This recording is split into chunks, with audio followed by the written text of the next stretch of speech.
Guys, are you wanting to buy an electric car? Well, this video is for you because you might want to learn a thing or two from my ugly experience on the very week we got an electric car. So it's all dear. I don't even want to start, but you know what? You will see everything in the video at some point. So what do you like about electric cars? Are you thinking about getting an electric car? Then you need to be mentally prepared for the changes that will happen, especially if you've been using a diesel or a petrol fueled car. Stay with me, watch my own experience, and I hope you pick a thing or two. Thank you. See, indeed, everything that has an advantage has a disadvantage. So if you run away from a diesel or a petrol car because of, say, road tax, MOT, cost of fuel, that is on the rise at the moment, and so many things, and then you run to an electric car, do you understand? You have to be very, very calculative and, very, very strategic and very, very, proactive. And because we don't have so many or that many ports yet, to charge electric cars, it then even makes it a bit harder, so to say. So when you're traveling long distances, you've got to plan, like, say, if you can see some percentage left on your car from the dashboard, to then Google the next available service point. And to shock you tonight, it is 1 a.m. I am outside here. This one happened because Google told us there was an available service or charging point, electric charging point or port, they call it, wherever the right English is.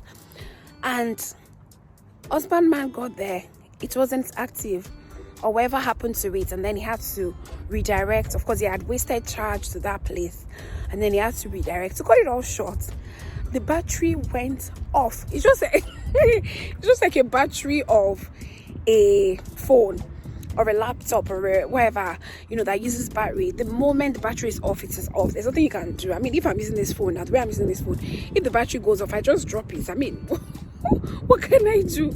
So the battery went off, and then he had to find a way using neutral. How we used to use neutral to push cars back home. Then use the neutral mode to find it to a safe place.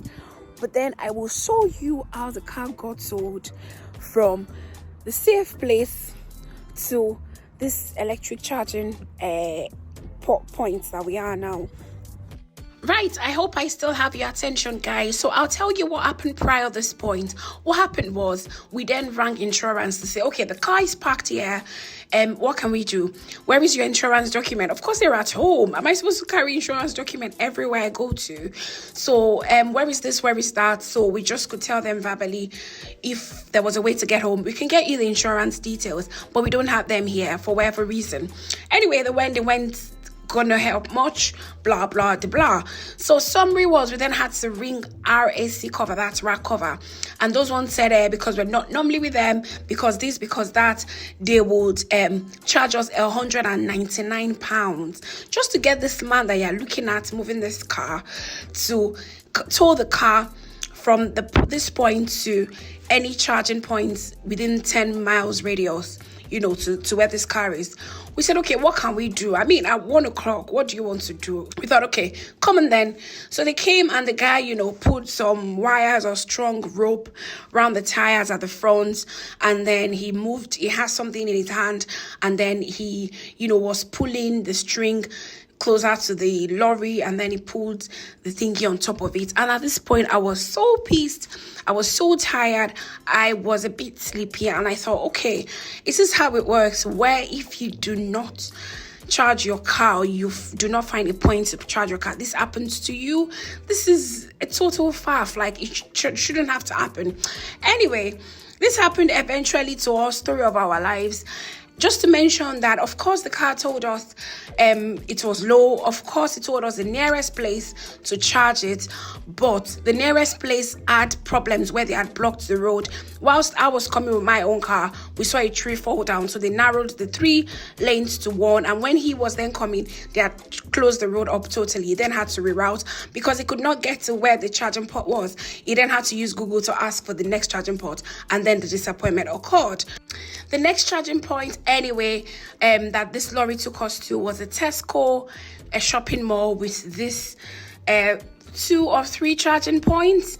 And I mean, it's just like the charging points you will find in many trusts or many places where you have free charging. It was 7 kilowatts. 7 kilowatts. Are you joking? A car was, properly off, like totally off, and we had 7 kilowatts. I'll show you what the machines look like.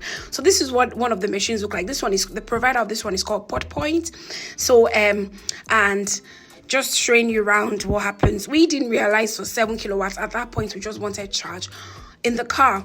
So we said, okay, no problem. Maybe we could have told the guy, oh, we didn't want this place to take us to the next point. Anyway, let me carry on with my rant.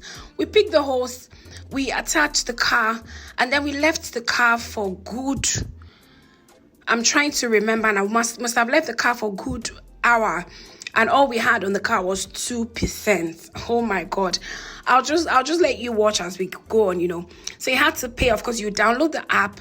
You could do it online, but I think Mouseman downloaded the app, entered the all details, and then we realized we weren't going to go far with the way this one was charging.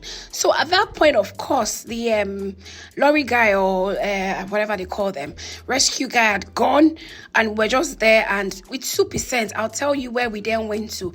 And at nearly 3 a.m., must have been 2:30, we then had to drive round. The second place we found was not working. Then we just 2% on, and we're praying on the road, because imagine if we had to call the guy out again. We're upset and everything. We then found a final place, which I will show you shortly. This charge was on point. That final place was on point. We wish the guy had taken us to that place in the first instance.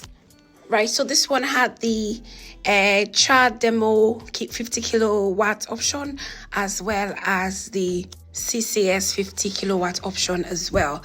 And even if it's more expensive, I didn't even ask how much difference it was, but this one was on point. In just 2 hours or so, or less herself, what am I saying? We got a full charge. We're like, what? 50 kilowatts in comparison to 7? It's not a joke, man. So and that was how the journey went. We got there at the end. We left the car there and then came back for it. And I thought of it like, okay, what if we didn't go with 2 cars? What if we had thought, okay, let's all wait for each other or one another and all go in one car? What would have happened to us, really? So that's the old shenanigan. That was how everything went down. What has your experience been so far with electric cars, guys? Do you own one? Are you thinking of buying one? I'll show you what this one looks like now when we started charging it.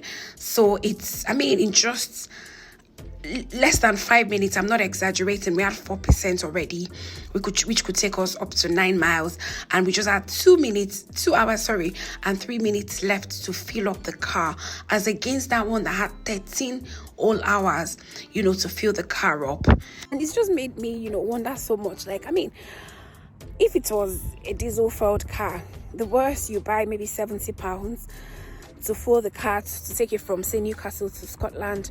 Of course you won't finish £70, but then it's a lot, because if you had to finish it, it then means going back you'd have to spend another, let's say, £50 on top of the 70, or maybe £60 on top of it.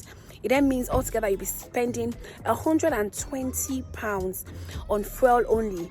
Remember, you have to consider other factors as well that we spend on cars, other things that come with using a diesel or a petrol, fueled car.